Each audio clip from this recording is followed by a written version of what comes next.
It happened half a century ago. Bloody Sunday, a massacre on the Edmund Pettus Bridge in Selma, Alabama.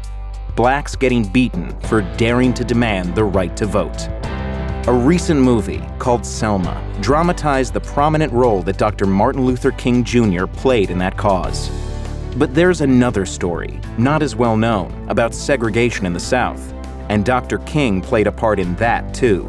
Well, to come here to Gee's Bend and to see you out in large numbers gives me new courage. 3 weeks before Bloody Sunday, Dr. King urged the people of Gee's Bend, Alabama, to go to Camden to vote. His visit fed a continuing fight over a small ferry that rode the Alabama River, a fight that would last for decades. I think relations are at a good point now. I really do. It's two societies in one location, separate and still unequal.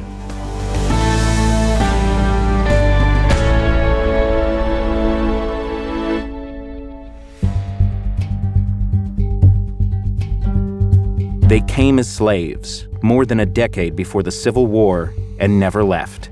Generation after generation made a home on Gee's Bend, a small peninsula on the Alabama River. Across the river was Camden, the seat of Wilcox County, which in the 1960s was as segregated a place as any other in the South.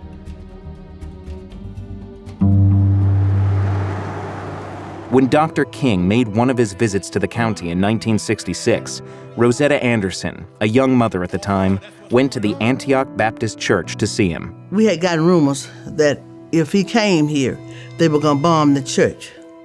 She says Dr. King never did step inside the church. He stood outside on a raised platform.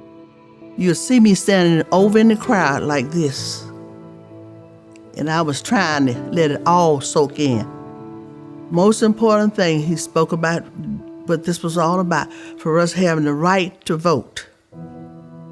But allowing blacks to vote, that's what white segregationists feared the most in the 1960s and had been fighting against for years, with literacy tests, poll taxes, and violence. There were no elected black officials. 30 years later, Earl Hilliard became the first African American elected to Congress from Alabama since Reconstruction. And they were afraid that blacks would outvote them eventually and vote them out of office. So they did everything they could, used every type of device or vehicle to keep blacks from voting. Sometime in 1962, in the midst of the protests, white segregationists in Camden resorted to what seemed to be a dirty trick. The only way they could get those African American citizens from protesting and to keep them from protesting was to get rid of the mode of transportation, which was the ferry. And they did that. It was just an old creaky raft, something out of the pages of Huckleberry Finn. But it was the quickest way to cross the river to Camden.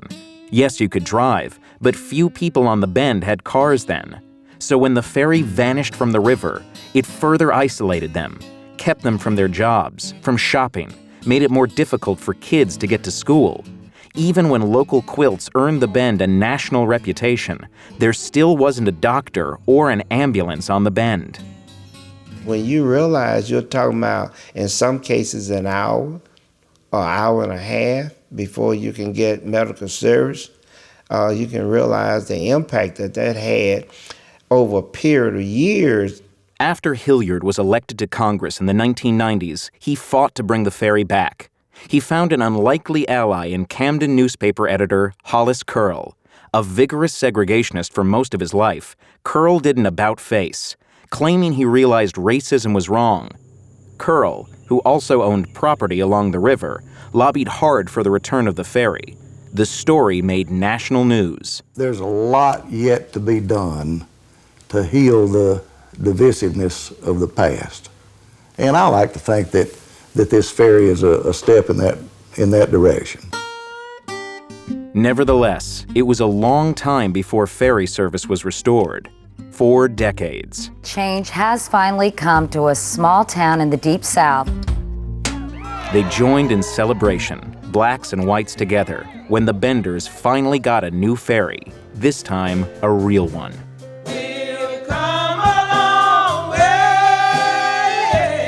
But after such a long delay, what difference does a ferry make? The fact is, blacks are the majority in Wilcox County, and they're largely in political control now. One exception, Max Baggett Jr., Camden's mayor.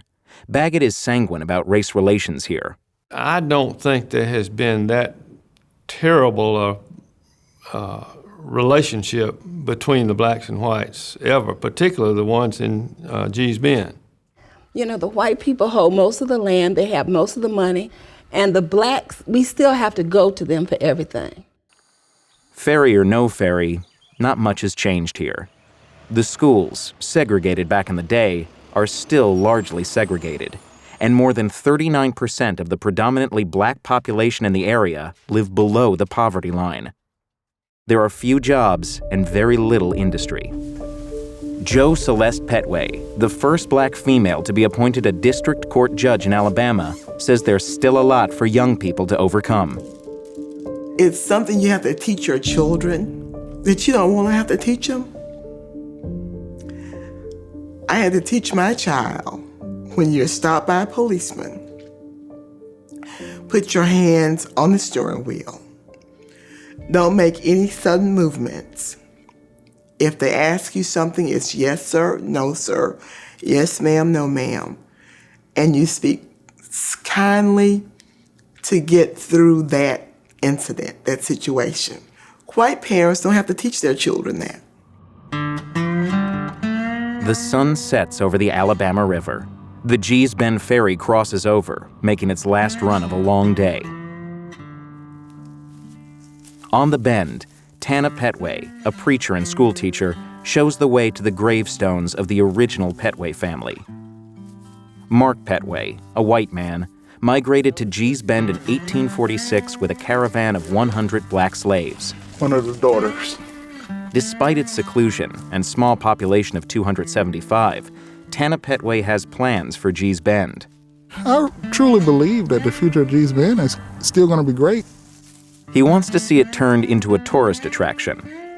Perhaps then the ferry could find its place in history. There were some things that were accomplished. There were some things that were left undone. In many ways, I feel that the ferry is symbolic of the story of the Civil Rights Movement.